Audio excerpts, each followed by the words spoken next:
Right, I'm at the Caldwell Hole, where they've got a little exhibition from the JEC, primarily, about solar energy and a specific proposal to be generating electricity with panels on what they describe as agricultural land. I prefer just to call it land. And the gentleman I'm speaking to is? Peter Cadiou, I'm the Commercial Services Director at Jersey Electricity. Right. Have you ever done a project like this before?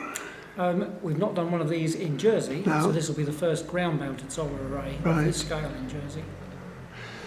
It's an ingenious scheme, and I love the idea because it's intermixed with sheep, which I think is brilliant. Poor old sheep don't get much of a look in, do they, in agricultural terms? Well, it certainly is an opportunity. What we're quite keen to explore is to explore the art of the possible with the solar array. Right. So clearly the solar array doesn't take up all of the land that it sits on, and there's an opportunity there for us in Jersey to explore what we can do alongside a solar array. Sheep farming is one of those, but there are other opportunities as well. Other chickens and things like that have been mentioned. Chickens, different types of crops. So we are talking to the RJNHS about different forms of crops that might benefit from being planted in and around the arrays. That's right. Obviously, there is structure involved with the units themselves, but to anybody who's ever seen or pictures of such installations, they look fairly standard. They are photovoltaic panels. They are quite large. Yeah, well, they're a standard panel. So that's the same right. panels you'd see on the roof of a house, but they're not fixed. Some people believe they're fixed through concrete footings. These are not fixed through concrete footings. These will be screw piles. So it means that when we finish with the site, we can unscrew them, take them away, recycle the products. And of all the roads you've chosen the Moulin à Vent. Is it Moulin à Vent? Moulin à Vent, yes. Which is a fabulous name because it reverts back to historic use of wind power. Is it really? Wow. Well, of course, yes, it was obviously a windmill, so I presume that's what it was. Yes, there is a windmill near the site, actually. That's right. So that's rather, it's reverting back to things which were well tried a long time ago. So I like that little juxtaposition. It's rather nice. But the land will be owned not by the JEC. It will be still owned by the farmer who owns it now, or the landowner who owns it. Absolutely. We will be just renting it for the period that the solar array is there. So for that farmer or whoever it is running that land, they will have a guaranteed income of some sort for as long as the project carries on. Which could be, how many years could it be? It could be 25 years, it could be longer, but 25 years. Right, okay. Yes, now this project is for again, rather ironically, you've expressed it in vergés. Now, nobody outside Jersey will have a clue what vergés are, but that's just one site. It's not a very big site, is it really, in planning terms? No, not really. I mean, it's 12 acres, to quote another unit of measurement. Right. Well, we don't even use those now. Hectares. So yeah, it's a relatively modest site, but for the first one for Jersey, it is important that we establish the right principles. Now, talking to your guy here, he was saying that you would possibly envisage going up to 4 such sites. That might be the sort of maximum you might plan for. Potentially, yes. Yeah, I mean, it really depends. The purpose of today is public consultation, is to ask the public what they think. We'll integrate that into our thinking going forward and into potentially a planning application for this site. That will all inform how much further we as an island want to go with ground-based solar. There are other technologies that we can explore if ground-based solar is felt to be inappropriate for Jersey. If for some reason you found it didn't make economic sense, could you just tear up the contract and walk away from it? But presumably you'll have a contract with a farmer. You have to pay him for his land regardless. Well, I mean, we have the ability to stop the project if things like the public consultation, the planning process determine that it isn't right for Jersey. I think it is, which is why we've invested a lot of time and effort to get us to this point. But it's important that we're mindful about what the public want and also what the island of Jersey want. And this is us trying to demonstrate that we're trying to deliver. No. As far as you can gauge, I mean, I attend the farming conferences. It's not something I've heard much discussed there. But what is the general feeling about growers, farmers, as they sort of call themselves? Do they approve of this activity? Do they disapprove? I think there's always a worry with loss of agricultural land to other uses. And one of the things that I mentioned before we're quite keen with this project is to see how can we do things together in partnership. So clearly we need to have renewable energy as part of our future mix. and we need to find the right technologies, and solar, we believe, is one of those. But clearly we also need to be mindful about Jersey and the value of land, because it's only 9x5, is to make sure that we try and get the best out of that asset in terms of what can it deliver back. So we've been very conscious about its visual impact and also the biodiversity benefits that we can create by planting in and around the development. For a while, whilst this scheme is up and running or getting it going, you'll have several options. You've got French electricity, you've got the power station, which still exists, and you'll have things like this. I don't know what else you might be experimenting with. But obviously, if you went substantially for something like this, you will be a bit out on your own, wouldn't you? You could lose the other capacities, like French electricity, where they still supply. Say, oh no, you're doing your own now, so we won't supply you anymore. I mean, it's an interesting question. I mean, clearly the scale of what we're doing here is relatively small in the scheme of things at 4 megawatts.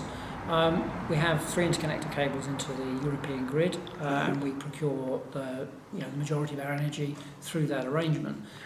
Clearly this sits on top of that, so we see the grid as always being there, but what it does do is it enables us to then put renewables, which are intermittent. So for example, this solar panel overnight will generate nothing, so it is intermittent. So we do need to recognise that renewable technologies have an intermittency about them, and clearly the grid is there to support when those renewables technologies are not available. No, I don't know anything about sheep farming, but I do know that sheep stuff goes in one end and comes out the other end.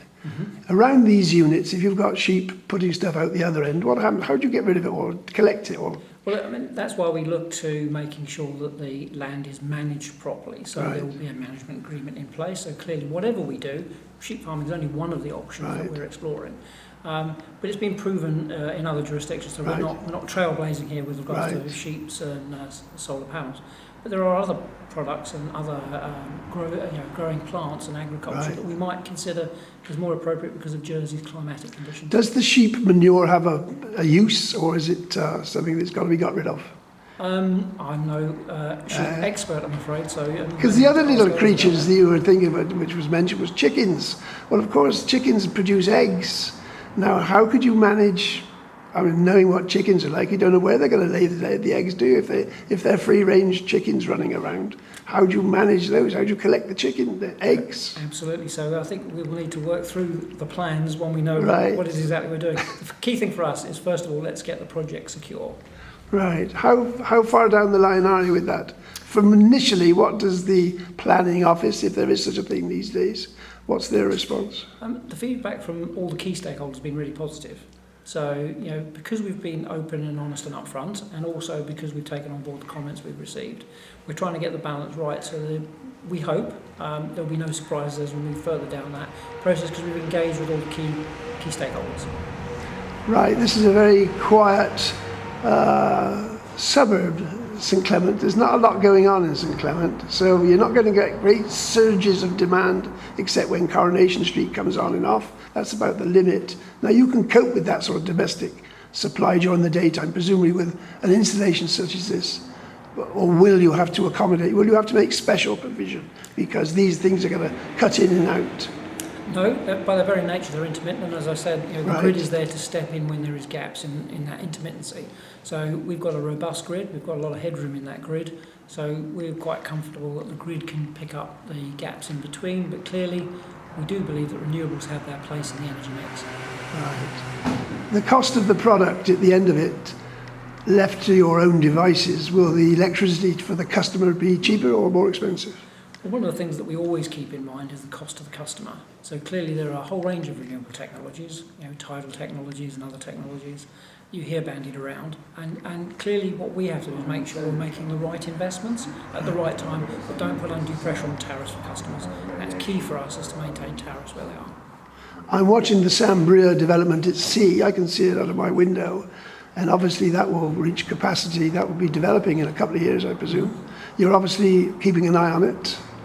Absolutely, yes. Yeah, I mean, it was, with many of these installations, certainly the early forerunners were heavily subsidised, because clearly they weren't economically viable.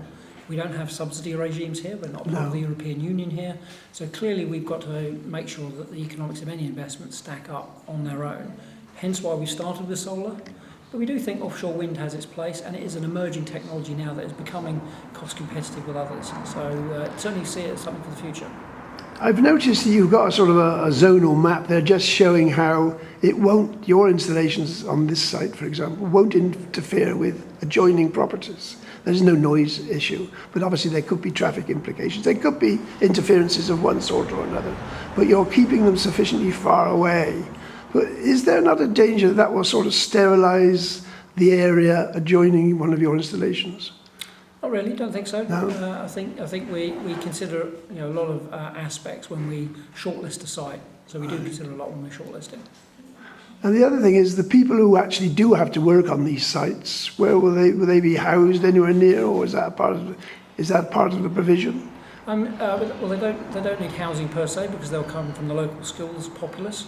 So they'll come from the local indigenous skills. Right. So we're looking at this is creating opportunities for skills development locally. Right. So you're not going to create a housing demand? No, that shouldn't be the ambition. No, absolutely.